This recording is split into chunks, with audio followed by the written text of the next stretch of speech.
Halo adik-adik kelas 6. Wah, seneng banget rasanya bisa kumpul bareng di sesi bahasan kita kali ini. Nah, hari ini kita bakal seru-seruan nih karena kita semua akan berubah wujud jadi detektif makanan yang super cerdas. Bayangin aja, kita lagi bawa kaca pembesar, siap membongkar rahasia-rahasia besar di balik semua makanan yang masuk ke perut kita tiap harinya. Gimana? Udah siap buat mulai penyelidikan kita? Yuk, langsung aja kita mulai. Coba deh bayangin pas jam istirahat, perut udah keroncongan, terus kita siap-siap buka kotak bekal. Tapi tunggu dulu, makanan itu kan bukan cuma buat ngilangin rasa lapar aja kan? Ibaratnya nih, makanan itu kayak bensin buat mobil. Nah buat kita, makanan adalah bahan bakar buat tubuh fisik kita biar bisa lari-larian dan main.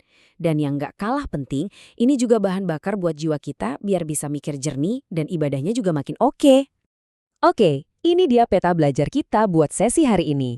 Ada 5 misi. Pertama, makanan sebagai sumber energi. Kedua, mengenal arti makanan halal. Ketiga, apa itu makanan haram? Keempat, akibat memilih makanan haram. Dan yang kelima, hikmah memilih makanan halal. Sip, kita langsung masuk ke misi pertama. Makanan sebagai sumber energi. Jadi, intinya tuh begini, makanan ngasih kita energi penuh biar tubuh tetap sehat dan siap diajak aktivitas seharian. Coba deh kalian bayangin, tubuh kita ini kayak rumah yang lagi dibangun, terus makanan itu adalah batu batanya.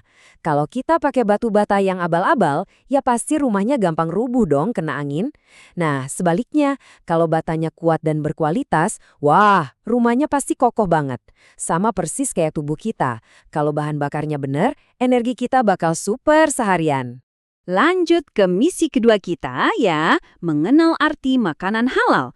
Nah, pertanyaannya, apa sih sebetulnya makanan halal itu? Sederhananya gini, makanan halal itu adalah semua jenis makanan yang boleh banget kita makan menurut syariat atau aturan agama Islam.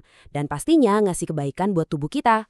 Oh ya, kata halal sendiri itu dari bahasa Arab yang artinya membolehkan atau membebaskan. Dan ingat ya teman-teman, aturan dari Allah ini bukan buat ngekang atau ngebatasin kita loh. Justru sebaliknya, ini bukti kalau Allah sayang banget sama kita dan pengen mastiin kita selalu aman dan sehat. Terus, gimana cara ngeceknya? Ayo kita baca bareng-bareng. Ternyata nggak semua makanan bisa asal dapat cap halal gitu aja. Ada 3 syarat utama yang wajib dipenuhi nih. Yuk kita selidiki satu-satu. Siapin buku catatan detektifnya ya. Syarat pertama, halal zatnya. Artinya, bahan dasarnya tuh emang udah dibolehin, kayak ayam, sapi, apel, atau bayam. Kedua, halal cara mendapatkannya. Makanan seenak apapun, senikmat apapun, bakal langsung gagal tes kalau dapatnya dari nyuri atau nipu teman. Nggak banget kan? Dan yang ketiga, halal prosesnya. Khusus buat hewan ternak, nyembelihnya itu wajib banget dengan menyebut nama Allah. Jadi, makanan itu harus lulus ketiga cek ini, barulah bisa resmi dibilang 100% halal.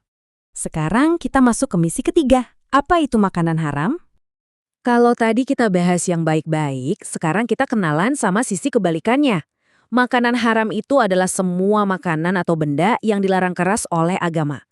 Kalau kita nekat memakannya, waduh, kita bukan cuma dapat dosa, tapi juga diam-diam ngerusak dan ngebahayain diri kita sendiri. Anggap aja aturan ini tuh kayak helm pelindung. Helm ini ada buat ngelindungin kita dari benturan penyakit, racun, atau hal-hal yang bikin akal kita rusak. Tapi kalian tahu nggak? Makanan haram itu ternyata terbagi 2 jenis loh. Pertama, ada haram aini. Maksudnya, wujud asli makanannya itu emang udah dilarang dari sananya. Mau dimasak seenak apapun, tetap aja haram. Contohnya kayak daging babi, darah, atau bangkai. Terus yang kedua, ada haram sababi. Nah, yang ini asalnya sih halal dan suci. Misal nih, ada sepotong roti coklat yang enak banget. Tapi cara dapatnya yang salah.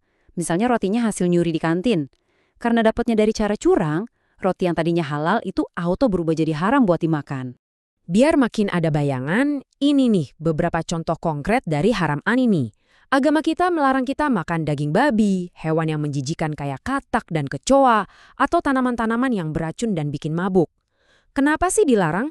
Secara medis aja udah kebukti loh kalau makanan-makanan ini tuh bisa bawa parasit jahat atau racun yang dampaknya bisa ngerusak pencernaan kita parah banget. Kita lanjut ke bagian keempat ya, akibat memilih makanan haram. Ayo kita amati baik-baik. Sebenarnya apa sih yang bakal terjadi sama rumah atau tubuh kita ini kalau kita maksa masukin batu bata atau bahan bakar yang salah tadi? Yuk kita investigasi bahaya dan efek jangka panjangnya buat diri kita sendiri. Wah, ternyata bahayanya bukan cuma sekedar bikin sakit perut loh. Efeknya ngeri banget. Pertama, doa-doa kita bakal mental alias nggak dikabulkan sama Allah. Sedih banget kan? Kedua, makanan haram bakal ngerusak kesehatan fisik dan juga hati kita. Hati jadi keras, gampang marah, dan susah dengerin nasihat baik.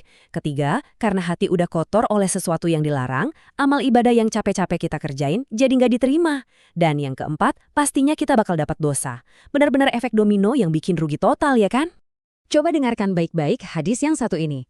Rasulullah SAW bersabda, "Wahai Ka'ab bin Ujroh, sesungguhnya tidak akan masuk surga daging yang tumbuh dari makanan haram." Wah, ini pesan yang super penting. Makanan yang kita kunyah dan telan tiap hari itu nggak hilang gitu aja. Dia diserap dan berubah jadi daging dan darah yang ngebangun tubuh kita. Bisa bayangin nggak, masa iya tubuh kita yang berharga ini dibangun dari hal-hal yang dilarang sama Allah? Oke, kita masuk ke misi terakhir dan paling seru. Hikmah memilih makanan halal. Nah, disinilah kerennya aturan Islam. Kalau kita disiplin milih bahan bakar yang benar, alias yang halal, tubuh dan hati kita bakal jadi super sehat. Doa-doa yang kita minta bakal jauh lebih gampang tembus ke langit dan dikabulin sama Allah. Pikiran juga makin jernih, hati tenang, dan pastinya bikin kita makin gampang konsentrasi pas belajar di sekolah. Dan yang paling utama, kita bakal aman dari murka Allah. Ini dia nih, resep rahasia buat jadi anak yang sukses adik-adik.